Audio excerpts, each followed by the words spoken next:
ಸಚಿವ ಪ್ರಿಯಾಂಕ್ ಖರ್ಗೆ ಅವರು ಸಿಎಂ ಆಗೋದೇ ಶತಸಿದ್ಧ ಅನ್ನುವಂತಹ ವಿಚಾರಗಳನ್ನು ಪ್ರಸ್ತಾಪ ಮಾಡಿದ್ದಾರೆ. ಯಾರು ಈ ಸ್ಟೇಟ್ಮೆಂಟ್ ಕೊಟ್ಟರು, ಕಾಂಗ್ರೆಸ್ನಲ್ಲಿ ಹೊಸದೊಂದು ಚರ್ಚೆಯನ್ನ ಹುಟ್ಟು ಹಾಕಿದ್ದು ಯಾರು ಅಂತ ಅಂದ್ರೆ ಅದು ಮಾಜಿ ಸಚಿವ ಬಾಬುರಾವ್ ಚಿಂಚನ್ಸೂರ್.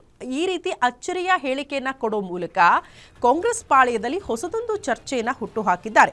ಪ್ರಿಯಾಂಕ್ ಖರ್ಗೆ ಸಿಎಂ ಆಗಬೇಕು ಅಂತ ಕಾಂಗ್ರೆಸ್ ಕೂಡ ಕಾಯ್ತಾ ಇದೆ. ಮಾಜಿ ಸಚಿವ ಬಾಬುರಾವ್ ಚಿಂಚನ್ಸೂರ್ ಈ ರೀತಿ ಅಚ್ಚರಿಯ ಹೇಳಿಕೆಯನ್ನ ಕೊಟ್ಟಿದ್ದಾರೆ.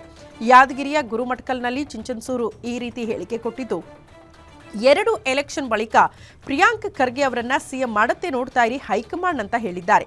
ಪ್ರಿಯಾಂಕ್ ಅವರ ಜನಪ್ರಿಯತೆ ಕಂಡು ಸಿಎಂ ಮಾಡೋದು ಶತಸಿದ್ಧ. ಪ್ರಿಯಾಂಕ್ ಖರ್ಗೆ ಬಗ್ಗೆ ಯಾರು ಬೆಟ್ಟು ಮಾಡಿ ತೋರಿಸೋದಕ್ಕೂ ಕೂಡ ಆಗಲ್ಲ. ಸುಖಾಸುಮ್ಮನೆ ಪ್ರಿಯಾಂಕ್ ಖರ್ಗೆ ಮೇಲೆ ಅಪವಾದ ಹೊರಿಸಿದ್ರೆ ದಂಗೆ ಏಳೋದು ಕೂಡ ಗ್ಯಾರಂಟಿ ಅಂತ ಬಾಬುರಾವ್ ಚಿಂಚನ್ಸೂರ್ ಈ ರೀತಿ ಹೇಳಿಕೆ ಕೊಟ್ಟಿದ್ದಾರೆ.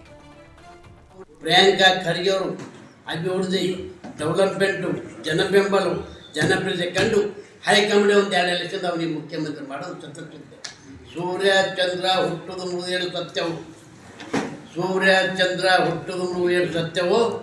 ಅಷ್ಟೇ ಸತ್ಯವಾಗಿ ಒಂದು 2 ಎಲೆಕ್ಷನ್ನಲ್ಲಿ ಆದ ನಂತರ ಮುಖ್ಯಮಂತ್ರಿ ಆಗೋದು ಪ್ರಿಯಾಂಕ್ ಖರ್ಗೆ ಶತಸಿದ್ಧ. ಆದರೆ ಇವತ್ತು ಮಲ್ಲಿಕಾರ್ಜುನ ಖರ್ಗೆ ಎಂದೂ ಆಗಬೇಕು, ನಮ್ಮ ಬ್ಯಾಡ್ ಲೆಕ್ಕದ, ನಮ್ಮದು ರಾಜ್ಯದ ಬ್ಯಾಡ್ ಲೆಕ್ಕದ ಅವರು ಆಗಿಲ್ಲ. ಆದವರು ಡೆಲ್ಲಿ ಹುಲಿ, ಇವರು ಕರ್ನಾಟಕ ಹುಲಿ. ಆದ ಕಾರಣ ಹುಲಿ ಹೊಟ್ಟಿಲಿ ಹುಲಿನೇ ಹುಟ್ಟಿ